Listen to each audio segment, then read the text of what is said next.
Buenas tardes. Hola, Jaime, ¿qué Hola, tal?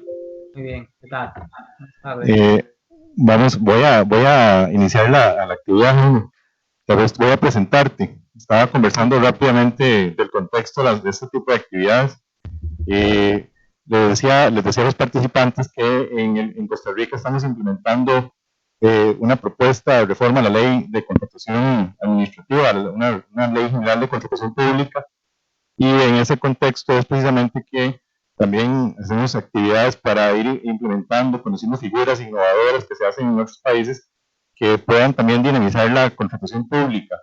De ahí que entonces con alguna regularidad invitamos expertos o tratamos de organizar actividades con expertos de alto nivel, como es tu caso. Ahora te veo. Ah, ya, ya. Perfecto, es que yo creía que yo estaba viendo ya. Como ese es tu caso, y entonces tal vez es contextualizar precisamente que la idea del tema de sistemas dinámicos de adquisiciones es aprovechar una figura que se ha aplicado en el ámbito europeo ya hace muchos años. Ya en la ley de contratos anterior, ya ahora que año lo comentará, ya tenían alguna regulación, está en la normativa actual, eh, y en general, digamos, se aplica en diferentes países. Ahí en el correo que les habíamos circulado en la invitación, también pusimos algunos vínculos, porque vean que el tema, aunque el tema aplica en diferentes áreas y lo aplican en diferentes países, independientemente del sistema, del tipo de sistema que puedan tener. Entonces, pues para ello hemos conversado con un experto, como es en este caso don Jaime Pintos Santiago. Jaime Pintos Santiago es doctor en Derecho por la Universidad de Castilla-La Mancha. Eh, es también máster en Derecho de la Contratación Pública y máster oficial en Derechos Fundamentales y Libertades Públicas. Ha sido funcionario de carrera del Cuerpo Superior Jurídico y del resto de cuerpos en la Administración de Castilla-La Mancha. Es además director del título propio de especialistas en contratos públicos de la UIMA, y es además autor de decenas de artículos y libros en materia de contratación administrativa, así como su tesis doctoral fue casualmente seleccionada en el año 2016 para su publicación por el Instituto Nacional de la Administración Pública. Esta tesis doctoral es sobre los principios generales de desarrollo humano y sostenibilidad ambiental en la contratación pública. Tengo la suerte de haber tenido a Jaime también en el máster de contratación pública como profesor. No solamente es un gran jurista, digamos, sino también es un humanista. Definitivamente creo que es una persona que entiende el dimensionamiento de la contratación pública, no solamente como un procedimiento, como un tema económico, sino precisamente como el fenómeno complejo que es un fenómeno estratégico y social.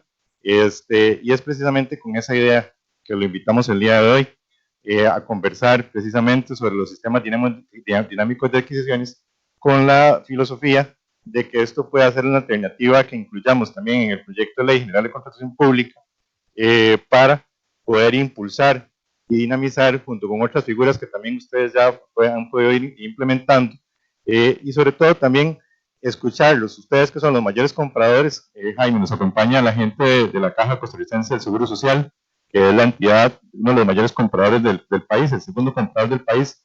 Se encarga de la parte de la salud, administra hospitales, clínicas y en general, digamos, todo el tema sensible de salud. También nos acompaña el Instituto Costarricense de Electricidad, que es probablemente el mayor comprador no solo de Costa Rica, sino de Centroamérica. Y tiene que ver con tanto energía como con telecomunicaciones. Y el Banco Popular y Desarrollo Comunal, que es un banco público, bueno, tiene connotación pública, aunque no es del Estado. Y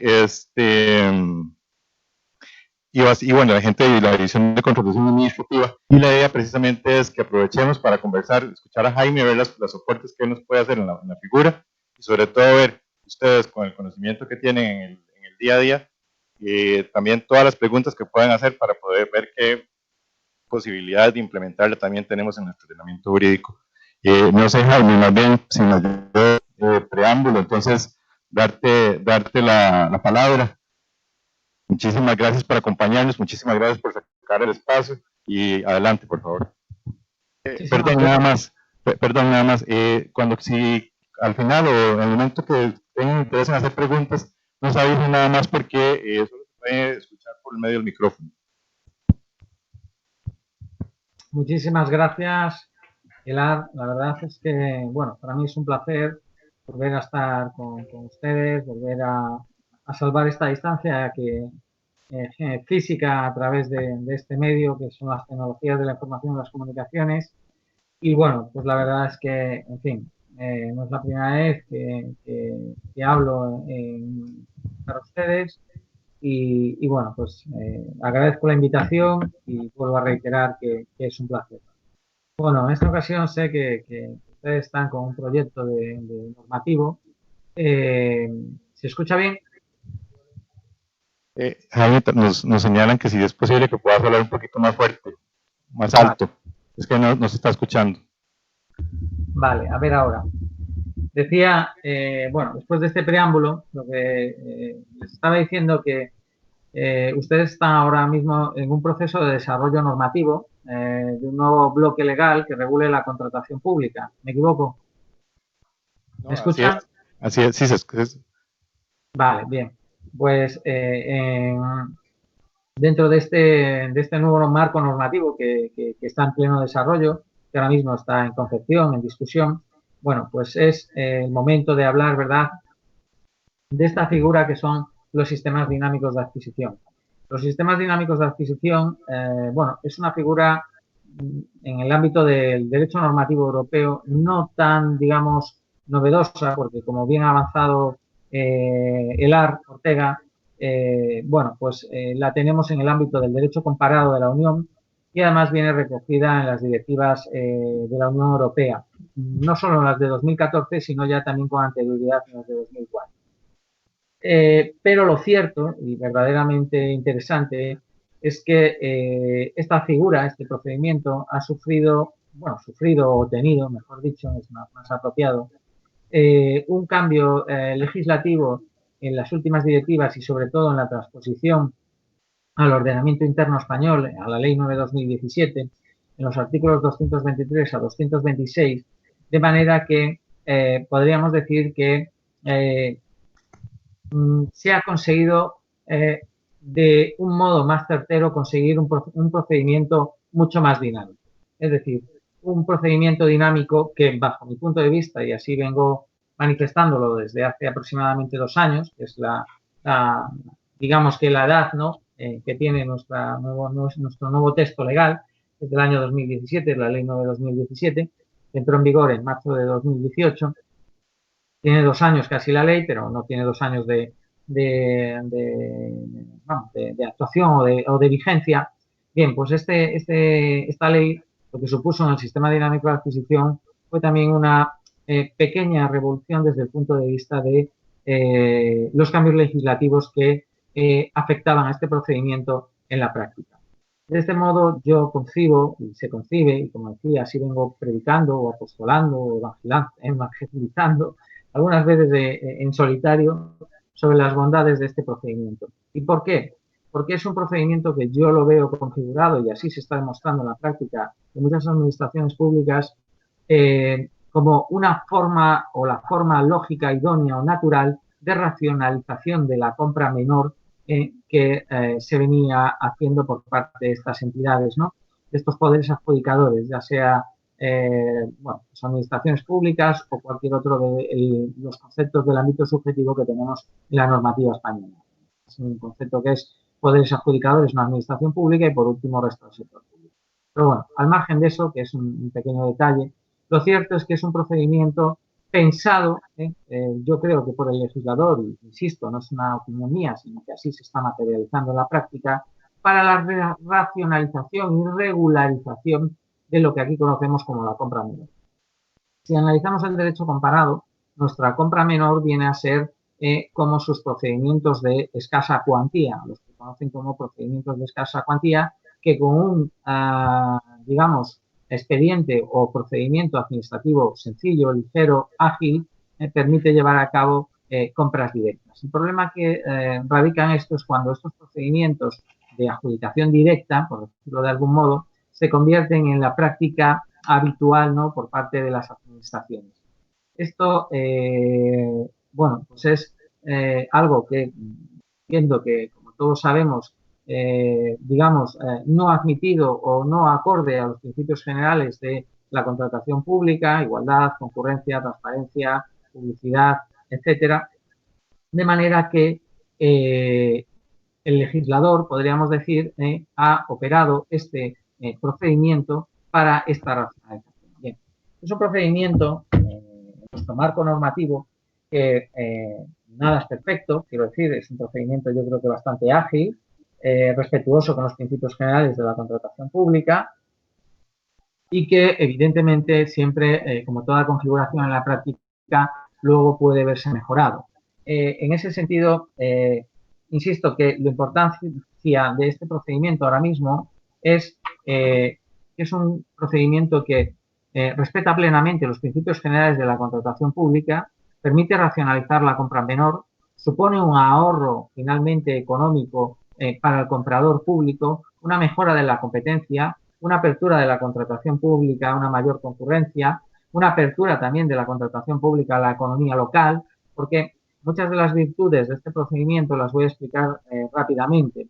Es un procedimiento donde, por ejemplo, digamos que hay dos fases. Una primera fase donde las entidades se homologan en las distintas categorías que puede haber dentro de un sistema dinámico, que puede ser ya sea de obras, de servicios o de suministros, es decir, puede ser de cualquiera de los contratos típicos, y las categorías no vienen sino a ser, pues propiamente lo dicho, categorías. Podríamos tener obras de pintura, podríamos tener acristalamiento, señalización, obra menor, obras de ingeniería, en fin, un largo etcétera, por ejemplo, de categorías sacados a raíz propiamente del CPV, lo que aquí conocemos como la nomenclatura común de los contratos públicos, recogida por la Unión Europea a través de un reglamento, lo que es la interoperabilidad semántica en el ámbito de la contratación pública, que se diría. Bien, pues digamos que lo que hacen las entidades es homologarse en ese primer procedimiento, en esa primera parte del procedimiento, en una serie de categorías, y lo hacen a través de lo que podríamos decir conforme a la documentación general de un licitador. Es decir, no estamos hablando ni de la necesidad de presentar un proyecto técnico desarrollado, ni la necesidad de presentar un precio indicativo. Esta es una de las principales novedades de la regulación actual del sistema dinámico de adquisición con respecto a la anterior, la desaparición en el marco normativo nuestro de ese precio indicativo de entrada. Bien, otra de las virtudes es la duración. Se ha configurado como un procedimiento de mayor duración del resto, es decir, que prevé la posibilidad de que pueda durar más que cualquier otro contrato. Y esto es porque una de las ventajas que tiene el procedimiento tal y como se ha regulado es que el mismo está abierto durante toda su vigencia a los operadores económicos. Es decir, no hay un plazo de entrada después del cual, finalizada el plazo de presentación de solicitudes, el mercado queda cerrado. Me explico. Y esto es muy importante, es decir, porque la Comisión Europea ha puesto muchas veces el acento en la crítica a los acuerdos marcos porque suponen un cierre de la competencia desde el momento en que se termina el plazo de presentación de solicitudes y dura ese acuerdo marco. Esto no ocurre en el caso de los sistemas dinámicos de adquisición, de manera que no solo es un procedimiento dinámico, vivo en cuanto a la posibilidad de entrada de nuevas entidades, sino que además es un procedimiento vivo en cuanto a la determinación de los precios, por cuanto, repito, en esta primera fase no hay realmente una concurrencia competitiva desde el punto de vista del mejor proyecto o mejor precio. O sea, no se evalúa por calidad-precio, ni por nada, sino que eso se hace posteriormente una vez que tenemos a nuestros operadores económicos homologados, por ejemplo, en la categoría de pueblo, ¿no?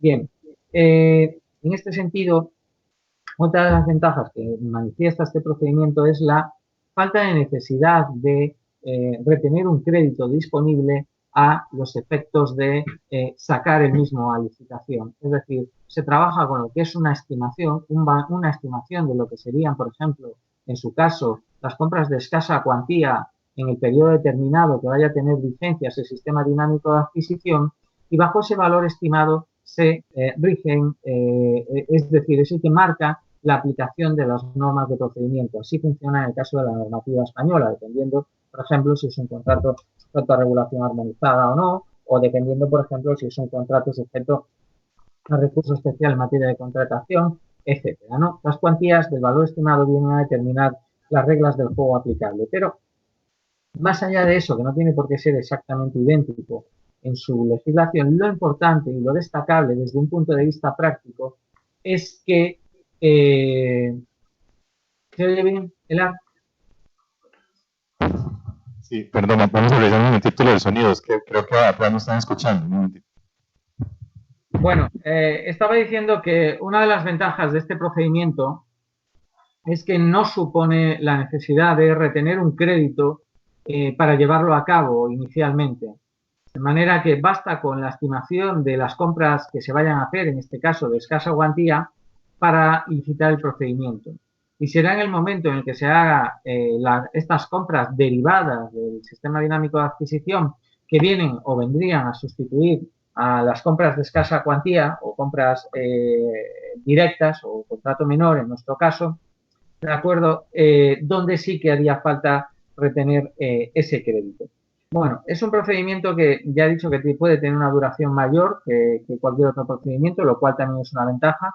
Está motivado también en esa posibilidad de incorporarse al procedimiento por parte de los operadores económicos en cualquier momento, de manera que ellos puedan incorporar sus productos a esa lista de la compra, que es lo que vienen a suponer de algún modo estos procedimientos, ¿de acuerdo?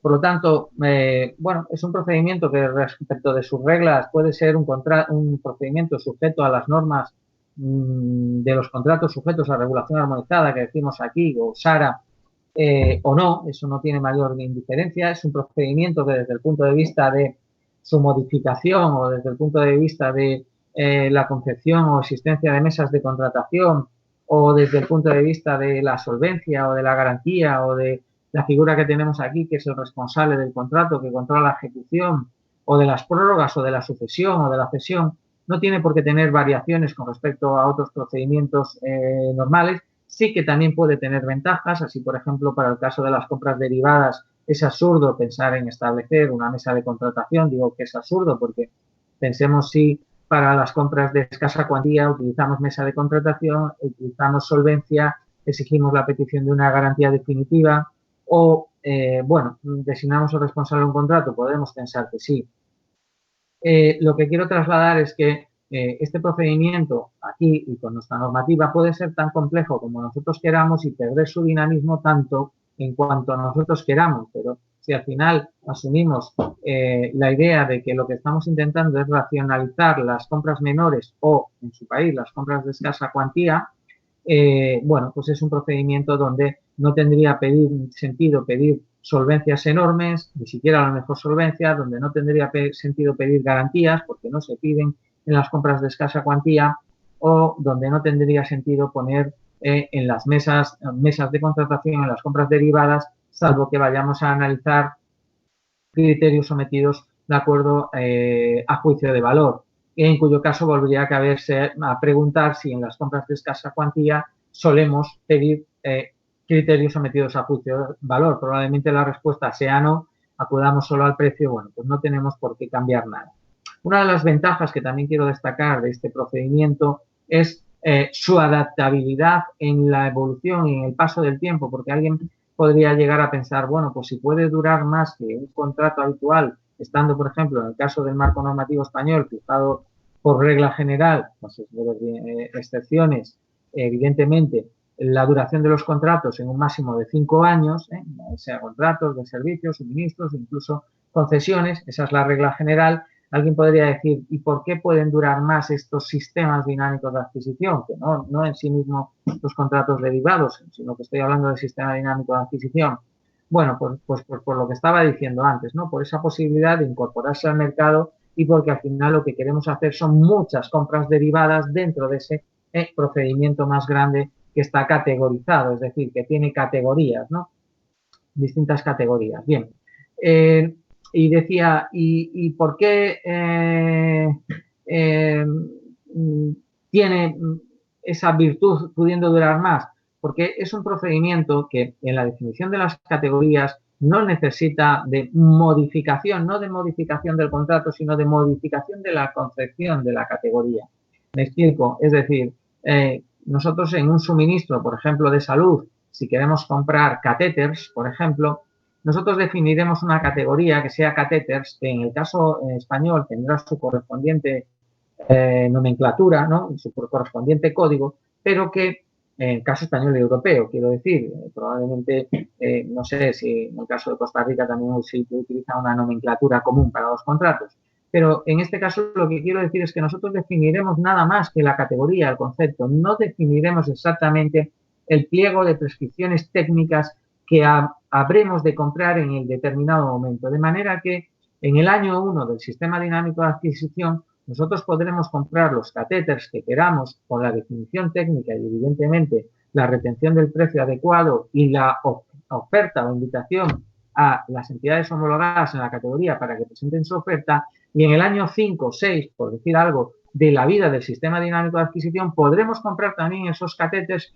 con un pliego de prescripciones técnicas diferentes adaptado a la evolución tecnológica, porque puede ser que en esos momentos, no sé, los catéteres lleven un chip, no lo sé, es un ejemplo básico para que se entienda, y eso no afectará para nada de acuerdo a la definición de las categorías. Por lo tanto, la ventaja también de este procedimiento es que el mismo permite adaptarse a la evolución y desarrollo, valga el caso tecnológico, de acuerdo, que puedan sufrir las distintas categorías, servicios, suministros o incluso obras que nosotros llevemos a cabo. O sea, no nos ha de importar si en el año 1 las mamparas de aislamiento acústico son de una manera y en el año 5 del sistema dinámico las mamparas de aislamiento acústico son de otra manera. ¿Por qué? Porque nosotros estaremos comprando en todo caso la definición de la categoría, el objeto, mamparas acústicas, y ya definiremos en cada momento qué tipo de mampara acústica tenemos,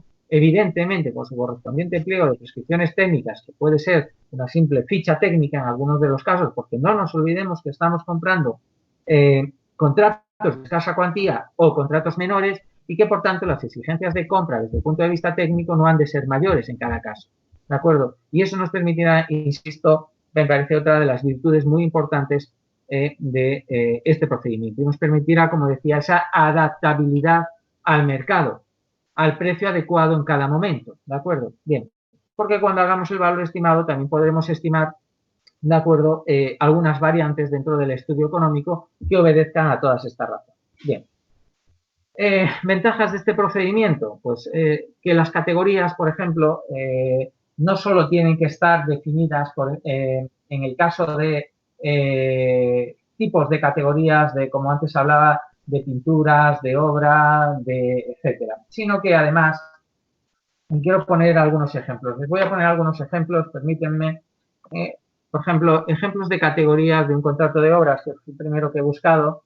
Podríamos tener una categoría que fuera albañilería, una segunda categoría que fuera trabajos de electricidad, para que me entiendan ustedes un poco. Una tercera categoría que fuera fontanería y saneamiento, una cuarta categoría que fuera carpintería de madera, otra carpintería de aluminio, otra cerrajería, otra climatización y ventilación, todos con sus correspondientes CPVs. ¿Que estamos en jardinería? Pues podríamos hacer lo mismo. Plantas arbóreas, rocalla, otra sería tierras y otra sería pues la que fuere. ¿Que estamos en el ámbito sanitario? Pues evidentemente los técnicos tienen muy claro cuál es la categorización, ¿verdad?, de los productos, al fin y al cabo. Bueno, pues de eso se trata, ¿no? Es decir, los técnicos en el ámbito sanitario conocen sobradamente las familias de productos. Pues es de lo que se trata. Aquí les llamamos categorías, a quien se le puede llamar familias y habrá quien diga, hable de lotes, ¿no? Yo creo que en nuestro caso no corresponde hablar de lotes porque eso haría confundir términos, ¿no? Terminología. Bien, otra de las ventajas dentro de estas categorías, que es lo que quería trasladar, es que, y por eso hablaba de las categorías, es que estas categorías también pueden obedecer, y eso es una decisión propia del legislador y debería constar así, entiendo yo, a zonas geográficas, porque podemos distribuir, por ejemplo, en el caso de, imaginemos, el comprador de salud de Costa Rica, pues podrá tener áreas sanitarias, pues, obedecería evidentemente a la categorización, es decir, las categorías también podrían obedecer a zona geográfica e incluso a un concepto un poco abstracto que es el volumen máximo de contratos televisibles. ¿Por qué? porque puede que haya determinadas cuestiones que no consigamos incardinar en una determinada categoría o familia, si queremos utilizar un símil para que se entienda. No es el que utiliza nuestra normativa. Nuestra normativa habla de categorías, si somos estrictos y puristas. Pero bueno, para que me entiendan, y como estamos en el ámbito del derecho comparado y he hablado de los productos sanitarios, bueno, pues familia. En todo caso, pues habrá determinadas cuestiones que no seamos capaces de incardinar en una determinada categoría. Incluso con eso se podría crear una categoría propia que sería como una especie de totum revolutum o un volumen máximo de contratos previstos ahí que podrían ser definidos pues, correspondiente, por ejemplo, CPV. Más ventajas, es decir, no tenemos necesariamente por qué hablar solo de categorías. Nuestra ley no impide, de hecho dice que es el pliego de cláusulas administrativas particulares el que determinará el funcionamiento del sistema dinámico de adquisición. La ley no impide el hecho de que se tengan o se puedan crear subcategorías, ¿de acuerdo? Es decir, con lo cual podríamos tener varios niveles de categorías y subcategorías. Bien, los criterios de adjudicación. Otra de las ventajas que tiene este procedimiento es que los criterios de adjudicación estrictos, o sea, justos, concretos, no tienen por qué ser necesariamente definidos en la primera parte, sino que simplemente se puede hacer una distribución, por ejemplo, decir 100% precio, ¿no? Y luego, bueno, pues aplicar una fórmula incluso diferente para cada procedimiento, para cada categoría, porque se podrá ser definido posteriormente, o se puede decir que excepcionalmente para determinadas categorías y determinados casos, algo que decidirá el órgano de contratación en el momento oportuno, podrá utilizar criterios de adjudicación sometidos a juicio de valor o menos referidos a la calidad, pongamos en un 20%. Y será en el momento de la licitación posterior, es decir, cuando se retenga ese crédito y se invite a los licitadores ya homologados en una determinada categoría, junto con la invitación, cuando se les manda el proyecto técnico y el precio que se quiere comprar, el precio de partida sobre el que han de licitar, de acuerdo, donde se indiquen también esos criterios. Es decir, es tan dinámico que los criterios de adjudicación pueden ser posteriormente determinados en cada compra concreta. También hay que tener en cuenta desde el punto de vista práctico, es decir, estas son cuestiones que se deben contemplar, entiendo yo, en la legislación, por eso estoy dando grandes rasgos, porque están en un proceso de implantación normativa, donde además me consta que la Contraloría está jugando un papel muy importante en ese asesoramiento y quiero aprovechar además también este momento para felicitar a la Contraloría pues, General de la República por el premio que recientemente he visto que han recibido y lo cual, bueno, pues me honra más todavía en este momento estar aquí y bueno, pues felicitar a todos los que han sido parte, ¿verdad?, de este premio que ha sido atribuido por la Organización Internacional de Entidades Fiscalizadoras Superiores y sé que la Contraloría ha sido una de las 3 Contralorías del mundo, de acuerdo, premiada y por lo tanto, bueno, pues creo que es también algo destacable. Bien, pues en ese proceso como decía, de desarrollo normativo en el que están ahora y sobre el que yo, bueno, pues estoy intentando centrar de manera amplia y genérica las pautas que pueden observar para implantar este procedimiento, yo creo que esta es una ventaja muy grande, la no necesidad y la permisibilidad, de acuerdo, de fijar esos criterios de adjudicación en un momento posterior. ¿Y a qué obedece esto? Y alguien puede decir, pero ¿cómo no van a estar fijados los criterios? Vamos a ver, tengamos en cuenta que la verdadera concurrencia competitiva se produce posteriormente en el caso de cada compra derivada entre los operadores que están homologados en una determinada categoría y que deciden acudir a esa invitación. ¿De acuerdo? Luego podríamos fijar distintas cuestiones bueno, pues si es obligatorio o no es obligatorio acudir a esas licitaciones, etc. En nuestro caso no. Se puede confeccionar en el pliego, es un ejemplo de nuestro caso, que a la no presentación de determinado número de participaciones seguidas, el licitador podrá ser excluido. Bueno, hay que saber que ese licitador excluido será excluido en ese momento, pero no supone ninguna sanción ni le impide volver a participar. Por lo tanto, son cuestiones que hay que valorar, insisto, luego bajo la práctica. Bueno, desde el punto de vista del responsable del contrato, también es un procedimiento que permite mucho juego, porque al tener 2 partes diferenciadas podemos designar una persona que sea responsable, digamos, de la primera parte más administrativa y más procedimental, mientras que podemos también fijar responsables del contrato en cada una de las categorías o incluso por contratos o incluso un responsable para todo el sistema dinámico. Es decir, son tantas las posibilidades que contempla este procedimiento que lo hace verdaderamente ágil. Una de las cuestiones importantes que yo quiero poner de manifiesto y que supone una ventaja, evidentemente, desde el punto de vista de la aplicación de la normativa de los contratos de escasa cuantía o de los contratos menores, en nuestro caso, es que este tipo de compra a través del sistema dinámico de adquisición no supone un límite a el número de cuantitativo de contratos que se pueden establecer. Es decir, si en el caso de los contratos menores en España hay límites cuantitativos y temporales, es decir, aplicando el ejercicio natural, una serie de limitaciones cuantitativas por empresario, ¿no? por concepto subjetivo, en este caso, pues estos límites cuantitativos desaparecen. De manera que el operador económico, no tanto, pero digamos que el poder adjudicador tiene la plena capacidad de comprar tantas veces como quiera, independientemente de quién sea el adjudicatario y en el plazo que sea. ¿Me explico? Es decir, desaparece lo que son los límites cuantitativos a la compra en los contratos de escasa cuantía o contratos menores en nuestro caso, y desaparece también otra cosa muy importante, que es el conocido por todos fraccionamiento del objeto del contrato, ¿de acuerdo? Esa peligrosidad del fraccionamiento del objeto del contrato en compras que son repetitivas, ¿de acuerdo? Y previsibles, ¿no? Que es un poco lo que, bueno, pues marcan el marco del derecho a la contratación pública en la Unión Europea. Luego también es un procedimiento muy interesante porque me permite fijar unas prevenciones de cara a que no suponga un abuso de su uso, por cuanto si lo configuramos y lo pensamos como un procedimiento destinado a la racionalización, ¿de acuerdo? Tengamos esto en cuenta, racionalización de la compra menor, evidentemente lo que tendremos que conseguir y pretender en el procedimiento, y esto, bueno, nosotros en la legislación no lo tenemos, pero entiendo que no estaría mal que estuviera, por lo tanto es una pista más que pueden observar, es el hecho de que se limite la cuantía máxima de cada uno de los contratos derivados que se pueda hacer. Es decir, un símil podría ser utilizar la propia cuantía de los contratos de escasa cuantía o, por ejemplo, en el caso nuestro, en el caso español, además de eso, tenemos también otro procedimiento que es el supersimplificado que aplica otras cuantías que llegan hasta 35 y 80.000 euros. Pues a lo mejor ahí también se podrían fijar estas limitaciones, dependiendo, insisto, pero entiendo que habría que hacerla, porque hay que entender que al final un sistema de racionalización, de sistema dinámico de adquisición, no es un contrato pensado para hacer compras derivadas de 250.000 euros o 250.000 dólares. Me explico.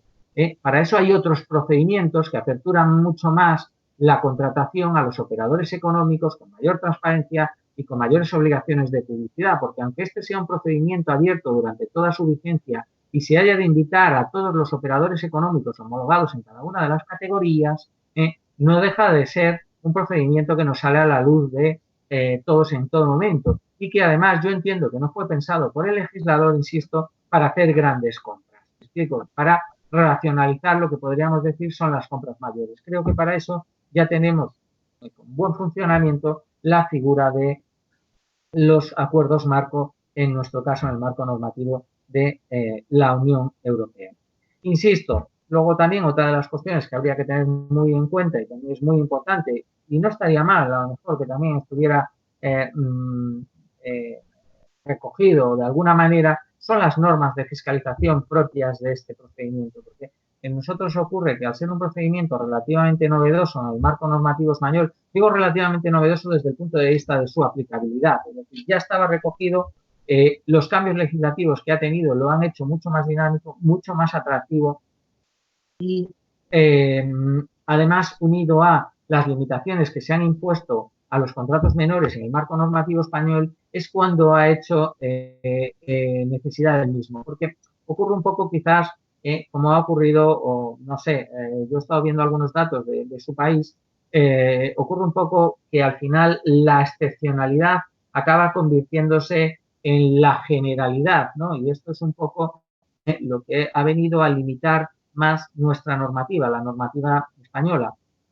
De manera que, lógicamente, al limitar esa no excepcionalidad, que era la compra directa o el contrato menor, con diversos límites, mayores controles de publicidad, y un expediente administrativo, digamos, más complejo, ha surgido la necesidad de buscar alternativas ágiles, ¿de acuerdo? Y es donde ha aparecido el sistema dinámico de adquisición, que, insisto, ya estaba recogido, pero es cierto que con importantes cambios en la nueva legislación. Por ejemplo, uno para mí de los fundamentales es el hecho de que, a diferencia de antes, ahora no haya que establecer un precio indicativo. Por lo tanto, solo resulta muy cómodo desde el punto de vista de que hay que analizar la llamada documentación general, es decir, la capacidad de obrar, la no prohibición de contratar y, digamos, la honorabilidad y solvencia del proveedor económico, ¿de acuerdo? Para darle por admitido una categoría y poder empezar a invitarle, ¿de acuerdo?, a presentar ofertas a las distintas compras derivadas.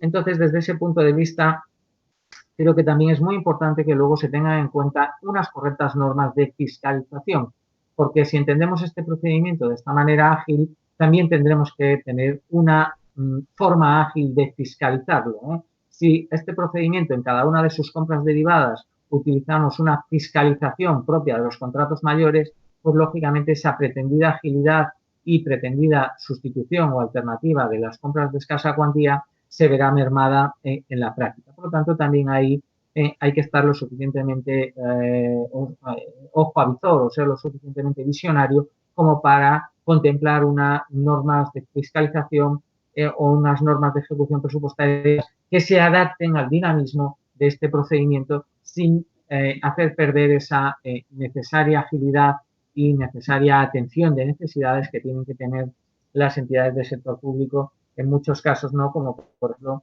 pueden ser las que se dedican al tema de salud o al tema de incluso energía o, bueno, universidades o cualquier otro.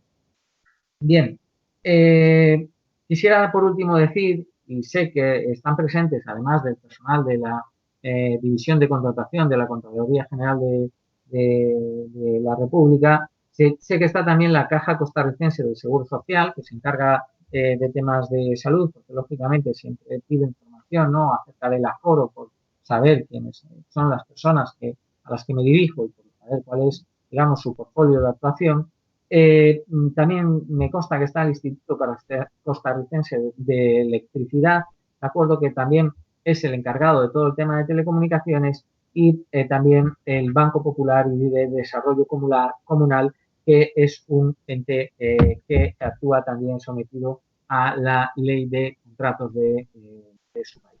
Bien, en este sentido y analizando también datos de este caso, de esta excepción, ¿verdad? Excepción, o atención lo mismo pasa, insisto, en nuestro marco normativo, y desde el legislador se le ha querido poner coto, insisto, en esta última ley, en esta última legislación que tenemos es del año 2017, y a la par, porque yo entiendo que no se puede cerrar una vía de actuación sin abrir otros cuellos de botella. Y otros cuellos de botella que se han abierto son los cambios en el sistema dinámico de adquisición, es decir, no creo que ustedes en su legislación, si hacen una limitación y un mayor control y un mayor uso, un estricto uso de los contratos de escasa cuantía como excepción, no puedan alternativamente ofrecer a estos compradores públicos soluciones procedimentales, ¿de acuerdo?, que le permitan, ¿de acuerdo?, acudir y solventar esas necesidades que se atienden, en teoría, a través de estas excepciones. Bien, pues por los datos generales, en este caso, el monto de cantidad de procedimientos son decenas de miles. Tampoco en el año el ámbito objetivo, ni el proyecto, es decir, ni lo que va a ofrecer, ¿no?, o hacer, ni el precio. Por eso también las categorías se definen, como decía antes, de manera general. He citado algunos ejemplos.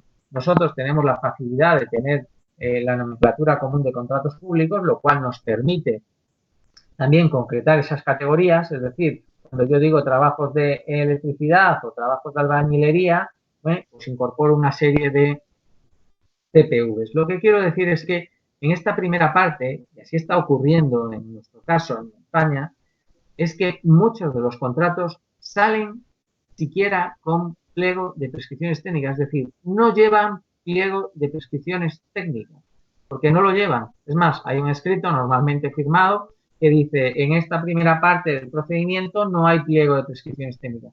Porque ese pliego de prescripciones técnicas es el que usted va a comprar en cada una de las compras derivadas. Usted para hacer, por ejemplo, usted o cualquiera en su administración, para hacer una compra derivada, para hacer una compra de escasa cuantía, tienen que montar un expediente administrativo donde se ha de configurar un pliego de condiciones sencillo y entiendo que también, lógicamente, una memoria económica, una memoria técnica. Bien, el pliego de condiciones ya no haría falta presentarlo, salvo que modifiquemos, ¿de acuerdo? Porque así lo hemos previsto en la primera parte, los criterios de valoración. Pero sí que en ese momento es donde usted ha de definir o donde se ha de definir ese pliego de prescripciones técnicas. Y por eso yo decía antes lo del catéter. En el año 1 habrá un tipo de catéter y en el año 7 del procedimiento habrá otro tipo de catéter. ¿Eso afecta a algún pliego de prescripciones técnicas o la evolución tecnológica? No, porque en el año 1 comprará los catéteres con esa memoria técnica que mandará a los proveedores, que llevarán un precio de mercado, y en el año 7 lo comprará con otra memoria técnica que incorpore el chip este que decía yo como ejemplo, con otro precio de mercado, ¿de acuerdo? Entonces, no se da esa obsolescencia tecnológica ni esa obsolescencia evolutiva de desarrollo, ¿de acuerdo? En la parte técnica. Esa es una de las ventajas, porque las categorías se definen única y exclusivamente por definición conceptual de la propia categoría. ¿Me explico? No hace falta decir el gramaje de los folios que queremos o las características de las gasas. Eso es algo que determinaremos en cada compra derivada, ¿vale? Por su correspondiente precio, evidentemente, y su correspondiente invitación, que además llevará aparejada una invitación a todas las empresas homologadas en cada una de las categorías y llevará además el mismo plazo de presentación de ofertas, el mismo plazo de, los mismos criterios de adjudicación, es decir, no se vulneran porque cada compra derivada respeta cada uno de los principios generales de la contratación. Gracias. Buenos días. Buenos días. Nada más como para ver si en el Instituto Costarricense de Electricidad tenemos una figura que da la impresión bastante similar. Quisiera más o menos describirla y conocer su criterio, porque me parece que es bastante similar. Nosotros lo consideramos como un registro precalificado. Entonces lo que hacemos es evaluar, se hace una invitación de acuerdo a unos atestados que lo que buscan es evaluar la capacidad financiera, productiva de las empresas interesadas, se evalúan razones financieras, etcétera, y se conforma un registro de los que fueron aprobados y por ejemplo, no categorías, sino en capacidad productiva de frentes de trabajo. Pues posteriormente, cuando surge la necesidad en la administración, se hace una contratación directa y se invita únicamente a las empresas que fueron aprobadas y conforman ese registro de elegibles. En esa compra, pues obviamente ahí sí va un cartel, un pliego de especificaciones técnicas y se adjudica, bueno, tiene varias formas de adjudicación. Puede ser por precio cotizado o la misma administración establece un precio y se hace un sorteo. Sin embargo, pareciera tener como similitud, ¿verdad? Solo que no se aplica para la contratación de escasa cuantía, sino más bien está específico para unas actividades ya en el sector de telecomunicaciones propiamente definidas. Anteriormente se le llamaba registro de elegibles, ahora es el registro precalificado. No sé qué le parece a usted, digamos, la similitud. Sí, es cierto que tiene similitudes. Yo me he preguntado en este registro precalificado si es un registro para su incorporación a los operadores económicos abierto durante toda su vigencia. Esa es la primera pregunta que me hago. Sí, señor. Sí, Ahí lo que normativamente se solicita cada año una actualización de esos atestados para una reevaluación de ver si todavía mantienen los indicadores que fueron valorados una vez y aprobados. Pero durante su vigencia, ¿pueden venir nuevos proveedores a incorporarse a ese registro? Sí, señor. Digamos, lo que hace es publicarse la lista de atestados y la invitación es abierta. Cada cierto tiempo cualquier interesado puede ingresar y forma parte del registro y formar parte de las posteriores compras. Vale, bueno, habría que ver digamos, ese cada cierto tiempo, qué medida tiene, si es corto, si es largo, si en ese cada cierto tiempo se pierden muchas compras derivadas o no, pero sí, evidentemente, tiene similitudes, muchas. Y otra de las cuestiones importantes es que inviten ustedes a todos. Si ustedes invitan a todos y todos concurren bajo los mismos plazos, bajo los mismos criterios de adjudicación, etcétera, evidentemente es un procedimiento muy similar, sí. Lo que me pregunto y lo que entiendo es que es un procedimiento regulado normativamente, ¿no? Sí, es que nos llama poderosamente la atención y quisiera saber su criterio en este sentido. El nuevo proyecto de ley que está actualmente, el que busca unificar las compras públicas, elimina la excepción de la escasa cuantía, sino que ahora maneja dos figuras, que es la licitación menor y la licitación mayor, que va de acuerdo a la cuantía del negocio. Esta figura es interesante porque, como te menciono, nosotros lo hemos trabajado para ciertas actividades, pero no propiamente para las compras que dependan de la cuantía como tal. Considera, digamos, que si fuera prudente que se analice para una eventual incorporación al proyecto y no eliminar propiamente la figura de la contratación directa, a como se está planteando actualmente. Yo lo que sí creo es que si ustedes ponen límites a los contratos de escasa cuantía, por otra parte, deberían ser lógicos el hecho de que se impusieran esos límites, por cuanto, insisto, es una excepción que no se puede convertir en generalidad. Entiendo que lógicamente hay que ofrecerle a los compradores públicos soluciones alternativas, ¿no? Procedimentales y evidentemente legales. Por eso yo preguntaba si este procedimiento, este registro que tienen ustedes, estaba regulado normativamente. Entiendo que sí, porque debe de estarlo, pero estando regulado, lo que al ser una compra pública, porque entiendo que están haciendo compras públicas, la regulación está enmarcada dentro del marco de compra pública de su país o no. Sí, sí, señor. Tenemos un reglamento propio de la ley 860 que regule la actividad del ICE y un reglamento interno institucional. Vale, vale. Lo que tienen es como una especie de regulación de sectores especiales. Porque estamos hablando de la energía y las telecomunicaciones. Bien, bueno, pues a lo mejor esa regulación que tienen ustedes en los sectores especiales, con sus correspondientes adaptaciones, porque el procedimiento es muy similar, tengo claro que no es el mismo, el procedimiento es muy similar, podría o debería, sobre todo si se va a limitar y a controlar más las compras de escasa cuantía, incorporarse al nuevo texto, sí, sería una muy buena idea, porque si no, es decir, si al final limitas las herramientas de uso a los operadores públicos y no les das alternativas, lógicamente el interés general y las necesidades tienen que seguir satisfaciéndolas y tienen que tener medios, en este caso procedimentales y acompañados de la tecnología, para llevarlas a cabo. En todo caso, a lo que he aumentado, este registro que ustedes tienen en su normativa de sectores especiales se asimila mucho, ambos se asimilan al procedimiento que yo he explicado, los sistemas dinámicos de adquisición. Muchas gracias. No.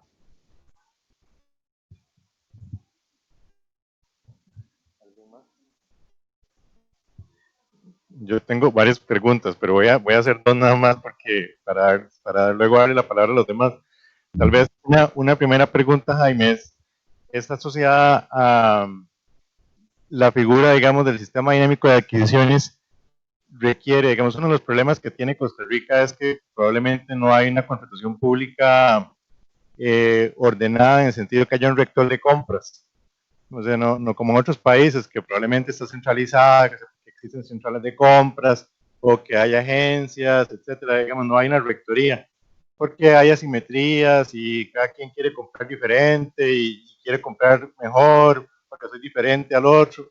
Entonces, esa parte es compleja porque entonces no se pueden hacer, digamos, acciones de economía de escala y otras cosas de contratación pública estratégica, aprovechando las economías de escala y la centralización.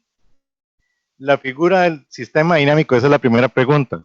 la figura del sistema dinámico requiere necesariamente, para poder aprovecharla bien, una lógica de rectoría, una lógica de centralización de compras, o puede utilizarse también con lógica, digamos, para aprovechar la economía de escala, puede utilizarse también con lógicas de administraciones específicas, digamos, una municipalidad. Claro.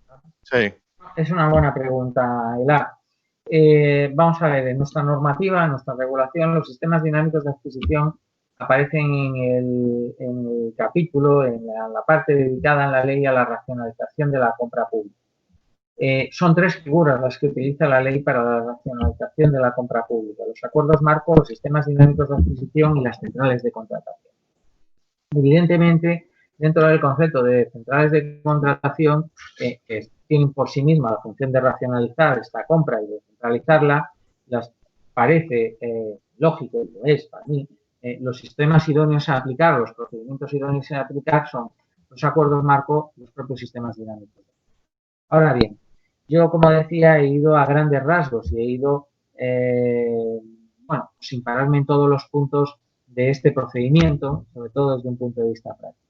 Y esto que pregunta Lar obedece precisamente a esto.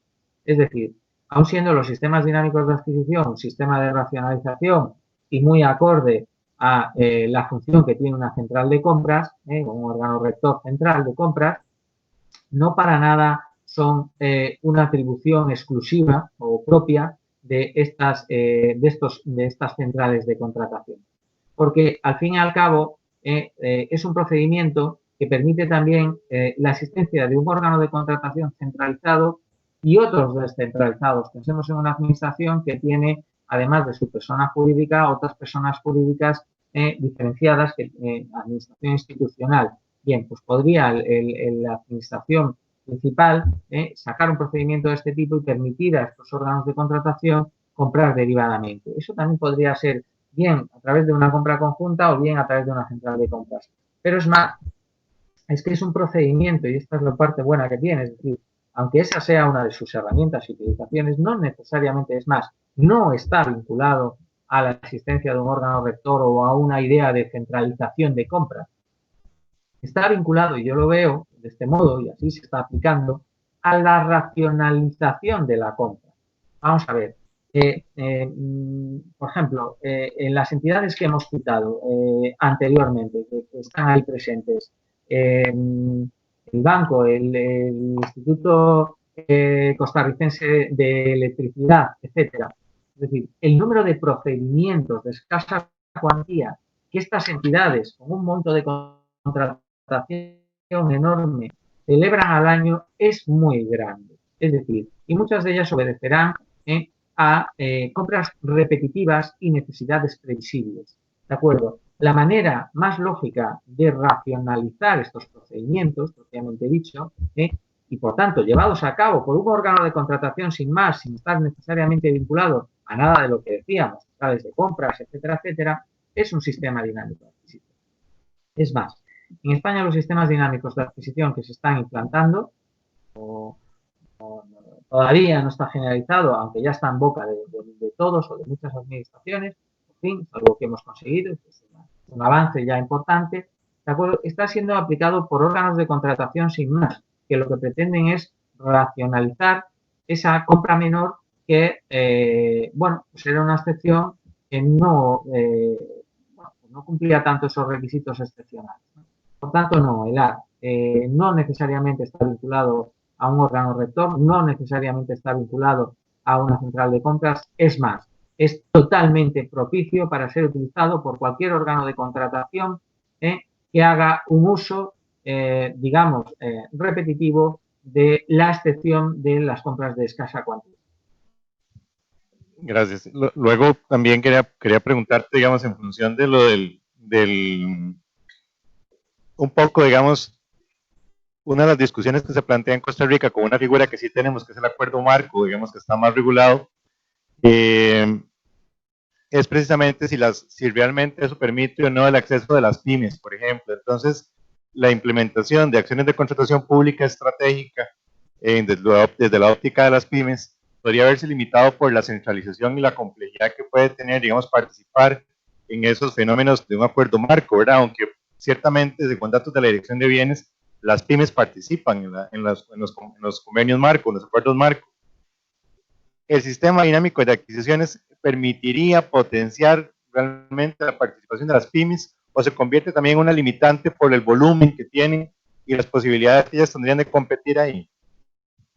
A ver, yo lo veo como una forma asequible o adaptada a la participación de las pymes. Yo la diferencia con el acuerdo marco la veo en que fundamentalmente el acuerdo marco estamos hablando de una racionalización. Insisto, la ley no lo dice, la Unión Europea no lo dice, pero la contratación pública es estrategia y la estrategia también es estrategia procedimental y no todos los procedimientos valen para todos. Unos se adaptan mejor a unas necesidades y otros a otras. Bien, desde esa concepción estratégica de la contratación pública, también desde su vertiente procedimental, mi visión es que los acuerdos marco están más pensados para racionalizar la compra mayor.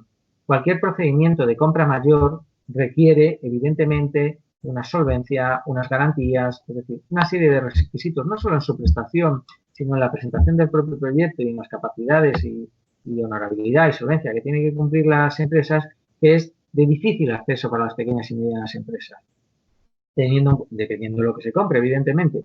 Pero, al fin y al cabo, no dista mucho de cualquier otro procedimiento. Bien, el sistema dinámico de adquisición, si lo configuramos de una manera correcta desde su punto de vista práctico y estamos pensando en lo que estamos haciendo es racionalizar esas compras de escasa cuantía, es lo que yo antes comentaba. ¿Ustedes piden garantías definitivas o provisionales en las compras de escasa cuantía? Me imagino la respuesta. ¿Ustedes piden solvencias determinadas o elevadas en las compras de escasa cuantía? Me imagino la solvencia. ¿Ustedes piden una documentación general, que sea capacidad de obrar, etcétera, en las compras de escasa cuantía? Me imagino la respuesta. ¿Ustedes ponen una mesa de contratación para evaluar las compras de escasa cuantía? Me imagino la respuesta. Bien. Pues esa respuesta imaginada la aplicamos a cada uno de estos procedimientos, ¿de acuerdo?, a estos sistemas dinámicos de adquisición. Realmente lo único que estamos haciendo es coger un monto total de compras menores que pueden ascender, insisto, a 2.000, a 3.000 o más contratos menores y a lo mejor importes de 30 millones de dólares, 20 millones de dólares, etcétera, ¿de acuerdo? Y hacer una racionalización por categorías. Pensemos incluso podría ser, bueno, hospitales, bueno, quizás es un poco difícil, ¿no?, por hospitales, pero cada hospital podría hacer su sistema dinámico de adquisición. La respuesta es que no supondría, si lo configuramos de este modo, una traba para el acceso a las pequeñas y medianas empresas. Ahora bien, si cogemos el sistema dinámico y lo convertimos en un superprocedimiento y ese dinamismo posible que lo permite el propio procedimiento lo convertimos en, bueno, pues si me permiten la expresión, ¿no?, nos damos un tiro en el pie desde el punto de vista de cargarnos de burocracia a nosotros y a nuestros vendedores, pues lógicamente tendremos un resultado peor, ¿no? Y ahí, por ejemplo, es donde viene un poco lo que antes decía, las normas de fiscalización o lo que antes hablaba, ¿no?, el plazo de presentación de solicitudes. Bueno, pues habrá que ver qué estamos comprando. Pues si estamos comprando compras de escasa cuantía, limitamos las compras derivadas que se puedan hacer a una determinada cuantía y además estamos comprando bienes que están en el mercado, pues oye, yo entiendo. Y por último, estamos utilizando un único criterio que solo es precio. ¿Qué impedimento hay en que podamos decir que la oferta se presentará, seamos generosos, en un plazo de 5 días hábiles? Ninguno. Bien. Entonces, no, Elar, yo creo que no. Ahora bien, esto no es una verdad absoluta. Si el que tiene esto en sus manos gestiona y hace un procedimiento imposible, pues probablemente sea imposible también para los operadores económicos, pequeñas y medianas empresas. Perfecto. No sé si hay otra pregunta. Sí, Jaime, tal vez una pregunta más. Sabemos que estás con el tiempo también ajustado, pero tal vez una última pregunta, ¿te parece? Venga, perfecto, claro que sí. Encantado. Sí, más que una pregunta es una apreciación. Usted comenta que en contrataciones de escasa cuantía no se solicitan garantías y otra serie de requisitos. No se hace porque no se pueda, porque la ley no lo impide, Pero resulta que hablando de la potencialización de las pymes, en algún momento en la institución se pensó, en el ICE igual, se pensó en solicitar garantías de participación y de cumplimiento en contrataciones directas. Lo que pasa es eso representó una posible restricción para la participación de las pymes. Más aún, el ICE tiene un convenio firmado desde el 2008 con el MEI para potencializar las pymes, para colaborar en contratar pymes. Y eso se hace vía contratación directa, es decir, escasa cuantía, que es un alto volumen y un alto porcentaje que está estadísticamente visualizado incluso en el sistema de compras públicas. Ahí ustedes pueden ver los porcentajes de contratación a las pymes. Y eso es por contratación de escasa cuantía. Muchas gracias.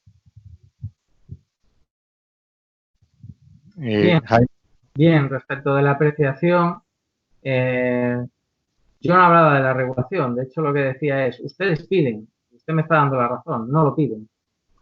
Nuestra ley tampoco impide pedir garantía definitiva, ni impide pedir solvencia, ni impide pedir otra serie de cuestiones en las compras menores, pero la práctica, la realidad es que no se hace. El motivo, acceso de las pymes, agilidad y un largo etcétera. Eso es lo que yo quería trasladar. Si no lo hacemos de un modo y lo que queremos es racionalizar esas cantidades que usted mismo estaba diciendo, que eran muchas, pues no lo hagamos del otro. Es decir, si no lo estamos pidiendo en compras de escasa cuantía, ¿qué sentido tiene pedirlo si hacemos un sistema dinámico de adquisición? Si no lo pedimos, evidentemente favoreceremos el acceso de las pequeñas y medianas empresas. Si complicamos lo que era un procedimiento sencillo en un procedimiento complejo, pues probablemente pondremos trabas a ese acceso a las pymes.